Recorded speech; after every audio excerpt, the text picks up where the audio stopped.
What's up, everybody? This is Rich from R&R Survival, 11th Hour Preppers.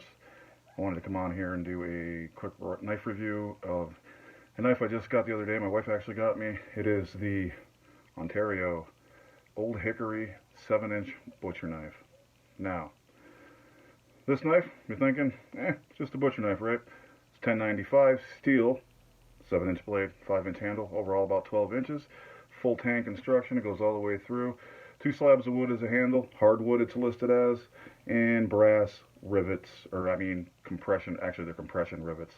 So that's really all it is. It's literally a piece of metal, 2 slabs of wood, 2 holes drilled in it, some rivets, right? I think it's like $14 online.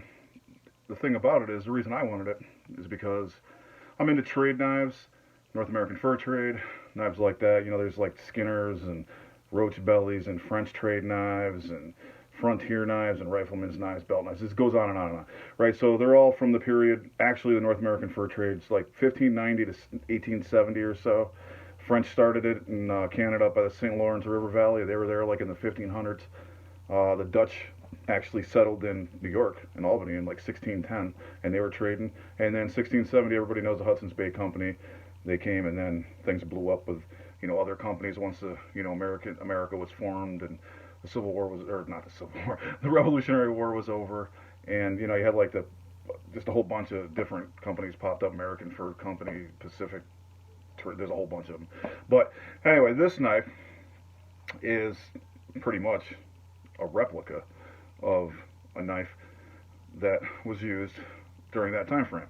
I saw an article about a guy who was like researching butcher knives in the fur trade, and he actually got in contact with a company that was in Sheffield, England, and they said, hey, we started doing this in 1700, and here's some pictures of the knives that we were making at that time, and they were basically the same exact knife.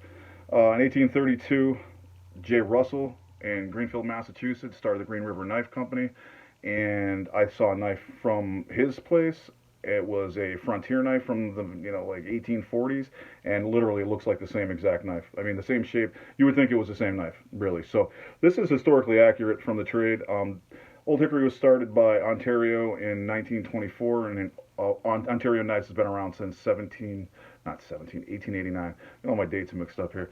So since 1889, Ontario's been making knives, and since 1924, they've been making the Old Hickory. But this is a kitchen knife, and the thing about the trade, when guys came over here from Europe, whether it's from the Netherlands or from England or from, the French or whatever, so a lot of times when they came over here to trap fur and make money, they didn't have a lot of equipment, so they just grab what they had, and they take their mother's kitchen knives or their wives' kitchen knives, and that's it. They'd hop on a ship and sail over here and start working with a company, unless they were free trappers.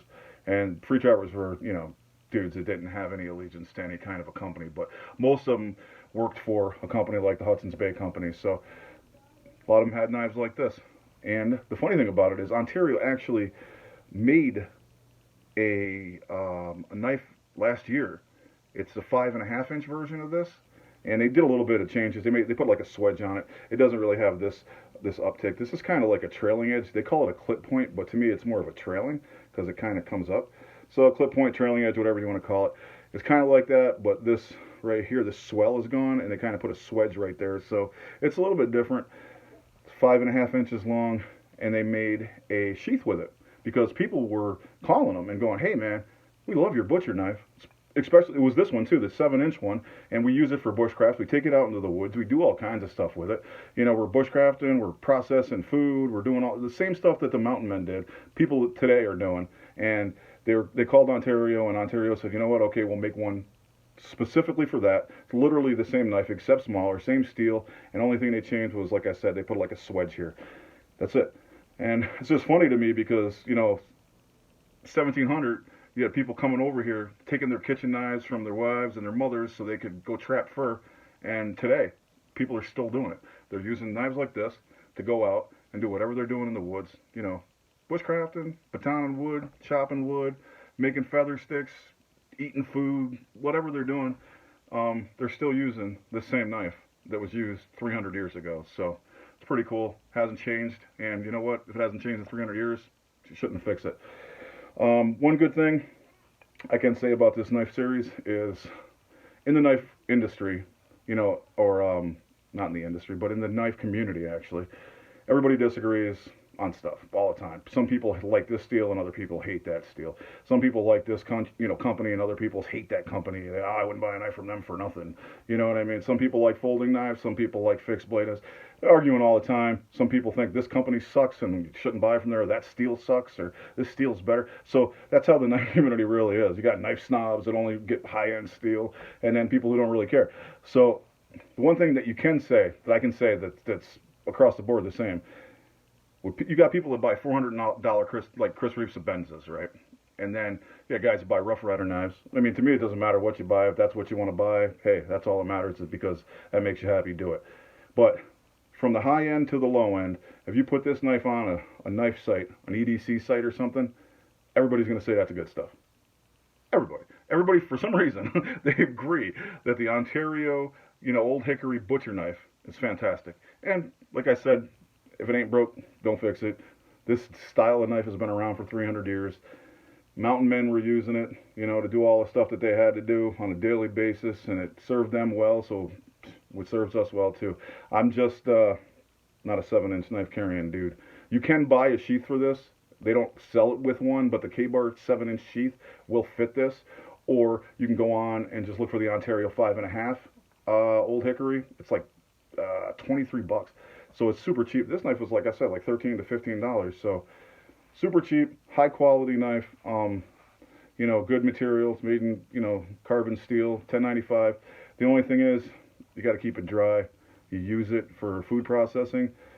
Like I'm going to use it for cutting up meat for jerky. You got to clean it when you're done right away. You got to dry it off, and I oil it. You don't necessarily have to oil it, but it just makes it less, it's not going to rust as fast, actually. So if it does rust, you can acid etch it, just dip it in some vinegar, and leave it there for like 15, 20 minutes. Pull it out, it'll force a patina on it, and it'll never rust ever again. But I'm trying to avoid that, so I just oil it, keep it dry. And this knife actually holds oil really good.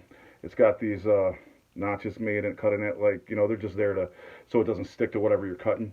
But it does keep the oil really good. I oiled it a couple days ago. It's still there. It's still on. You can feel it. So check it out. It's on the Ontario site, or actually Walmart sells it too. It's the Ontario Old Hickory brand. They have a whole bunch of different knives, and this one, like I said, is about $13 to $15, and it's online. Check it out.